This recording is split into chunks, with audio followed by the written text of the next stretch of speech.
സങ്കീർത്തനങ്ങൾ അദ്ധ്യായം 66. സർവഭൂമിയുമായുള്ളവേ, ദൈവത്തിന് ഘോഷിപ്പിൻ, അവൻ്റെ നാമത്തിൻ്റെ മഹത്വം കീർത്തിപ്പിൻ, അവൻ്റെ സ്തുതി മഹത്വീകരിപ്പിൻ. നിന്റെ പ്രവൃത്തികൾ എത്ര ഭയങ്കരം! നിന്റെ ശക്തിയുടെ വലിപ്പത്താൽ ശത്രുക്കൾ നിനക്ക് കീഴടങ്ങും. സർവഭൂമിയും നിന്നെ നമസ്കരിച്ചു പാടും.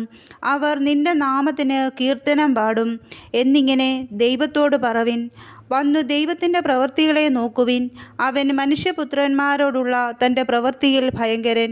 അവൻ സമുദ്രത്തെ ഉണങ്ങിയ നിലമാക്കി. അവർ കാൽനടയായി നദി കടന്നുപോയി. അവിടെ നാം അവനിൽ സന്തോഷിച്ചു. അവൻ തൻ്റെ ശക്തിയാൽ എന്നേക്കും വാഴുന്നു. അവൻ്റെ കണ്ണ് ജാതികളെ നോക്കുന്നു. മത്സരക്കാർ തങ്ങളെ തന്നെ ഉയർത്തരുതേ. വംശങ്ങളെ നമ്മുടെ ദൈവത്തെ വാഴ്ത്തുവിൻ. അവൻ്റെ സ്തുതിയെ ഉച്ചത്തിൽ കേൾപ്പിപ്പിൻ. അവൻ നമ്മെ ജീവനോടെ കാക്കുന്നു. നമ്മുടെ കാലടികൾ വഴുതുവാൻ സമ്മതിക്കുന്നതുമില്ല. ദൈവമേ, നീ ഞങ്ങളെ പരിശോധിച്ചിരിക്കുന്നു. വെള്ളി ഊതിക്കഴിക്കുപോലെ നീ ഞങ്ങളെ ഊതിക്കഴിച്ചിരിക്കുന്നു.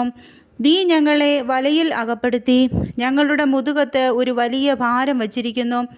നീ മനുഷ്യരെ ഞങ്ങളുടെ തലമേൽ കയറി ഓടിക്കുമാറാക്കി. ഞങ്ങൾ തീയിലും വെള്ളത്തിലും കൂടി കടക്കേണ്ടി വന്നു. എങ്കിലും നീ ഞങ്ങളെ സമൃദ്ധിയിലേക്ക് കൊണ്ടുവന്നിരിക്കുന്നു. ഞാൻ ഹോമയാഗങ്ങളും കൊണ്ട് നിന്റെ ആലയത്തിലേക്ക് വരും. എൻ്റെ നേർച്ചകളെ ഞാൻ നിനക്ക് കഴിക്കും. ഞാൻ കഷ്ടത്തിൽ ആയിരുന്നപ്പോൾ അവയെ എൻ്റെ അധരങ്ങളാൽ ഉച്ചരിച്ചു, എൻ്റെ വായാൽ നേർന്നു.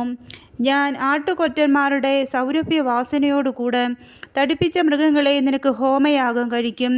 ഞാൻ കാളകളെയും കോലാട്ടുകൊറ്റന്മാരെയും അർപ്പിക്കും. സകല ഭക്തന്മാരുമായുള്ളവരെ വന്നു കേൾപ്പിൻ.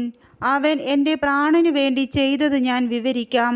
ഞാൻ എൻ്റെ വായ് കൊണ്ട് അവനോട് നിലവിളിച്ചു. എൻ്റെ നാവിന്മേൽ അവൻ്റെ പുകഴ്ച ഉണ്ടായിരുന്നു. ഞാൻ എൻ്റെ ഹൃദയത്തിൽ അകൃത്യം കരുതിയിരുന്നുവെങ്കിൽ കർത്താവ് കേൾക്കുകയില്ലായിരുന്നു. എന്നാൽ ദൈവം കേട്ടിരിക്കുന്നു. എൻ്റെ പ്രാർത്ഥനാ ശബ്ദം ശ്രദ്ധിച്ചിരിക്കുന്നു.